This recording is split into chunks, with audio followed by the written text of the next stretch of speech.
What is up, everybody, and happy Monday. Today we're going to be giving my little one a nice little skin fade comb over with a light scissor trim on top and the little part line on the side. Starting off by wetting his hair and just brushing it over in the little comb over position. Making that first guideline with the Andy Slimline Pros, going all the way around his head and kind of dipping it just a little bit towards the back area. Everything under that line is going to be cleaned and zeroed out, so just going to go all the way around his head and make sure that I get the hair evenly cut down. I like to make sure that the hair is cut down pretty good, especially if I'm using the foil shaver. If the hair tends to be a little too long on that area, then the foil shaver tends to pull on that hair, and it does hurt. So I did end up creating the second guideline, forgetting that I was doing skin underneath. So that's what you see me doing here, and then I'm just going to clean it up with my trimmers.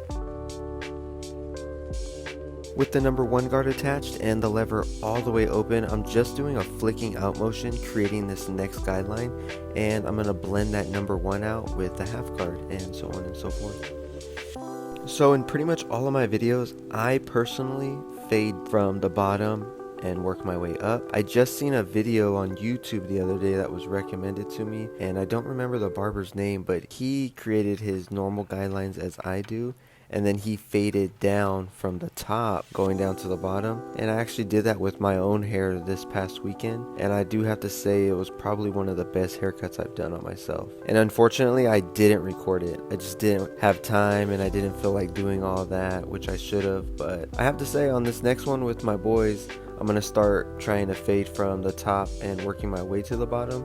It is a little more difficult. It just causes me to have to think a little bit more, but that's okay. Definitely gonna better myself in the process, and it was a lot of fun.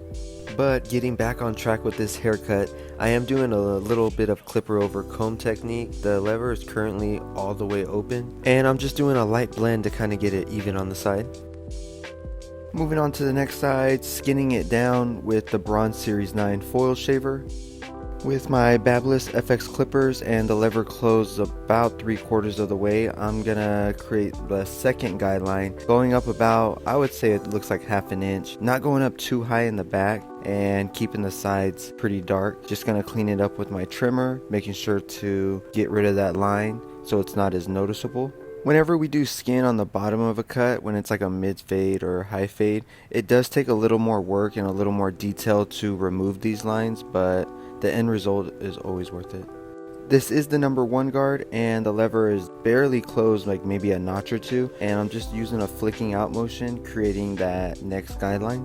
And the goal is to not go high at all with this guideline because I don't want to push the fade up too high, so I'm just really focusing on the bottom and getting it blended out as best as I can.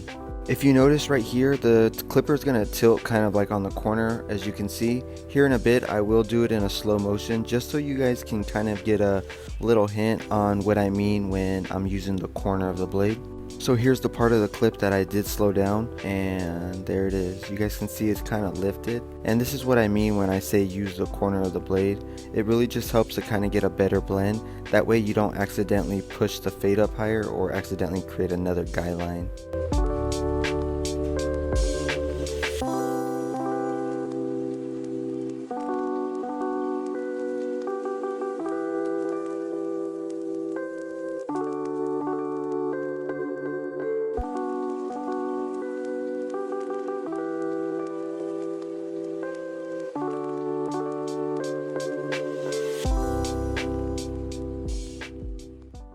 So as you guys can see, the cut is coming out pretty good and the blend is coming together on the right side of his head. The next few things I'm going to be doing is just a lot of detail work before I move to the back of the head.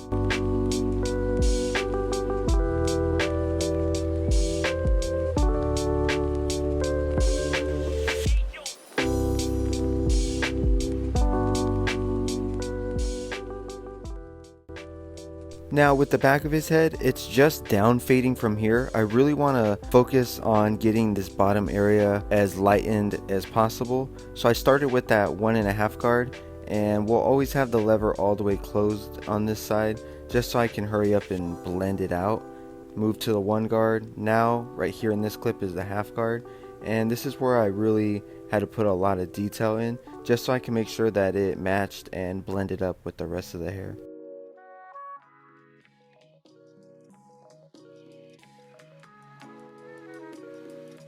So this back area was just a little too thick for my liking, so I'm just with the number 2 guard doing a little flicking out motion, getting the hair nice and blended evenly.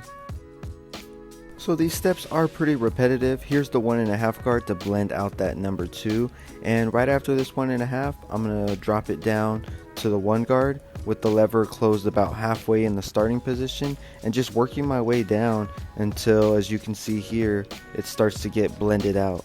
I have the thinning shears with my blending comb, and I'm just cutting down a little bit more of that bulk, going in the direction in which the hair naturally lays.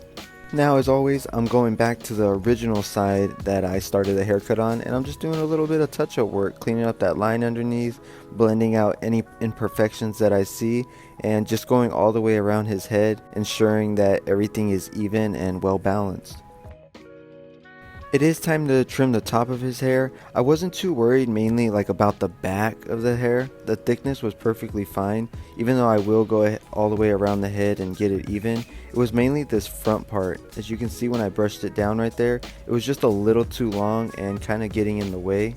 I wanted to keep the texture and look of his hair. If I would have gone over it with the guard, let's say a number 6 for example, it would have took all that texture from his hair and pretty much made it look really ugly. So that's why I personally prefer just to do a little scissor trim on top, unless the person's hair on top is out of control. Also, I do want to notate that yes, I realize that the gloves I'm wearing in this video are a little too big. They are a large. I probably need a medium, but I got these at Fry's, Kroger, Aaron's for $1.50, you guys, for like a 50 pack. So I didn't pass it up, and it was the only size that they had left. And they get the job done perfectly fine and help me to prevent any hair splinters. If you ever had any hair splinters in your hand, you know it's very painful and it hurts. I swear this boy sat perfectly still. For a 3-year-old to sit as still as he does, I'm very proud of him, very impressed that both of my kids do so well when I cut their hair now. And the biggest part for me is just staying still during the lineup process. I would say that's the most tedious part of the haircut that you really don't want anybody moving on. With these thinning shears, I'm just trimming down some of the bulkiness on the side of his hair when I brush it to the side, just to get it nice and blended evenly with the side of his hair. And now applying a little bit of Johnny B hair gel to his hair just so I can style it and see if there's anything else that I need to fix in the process.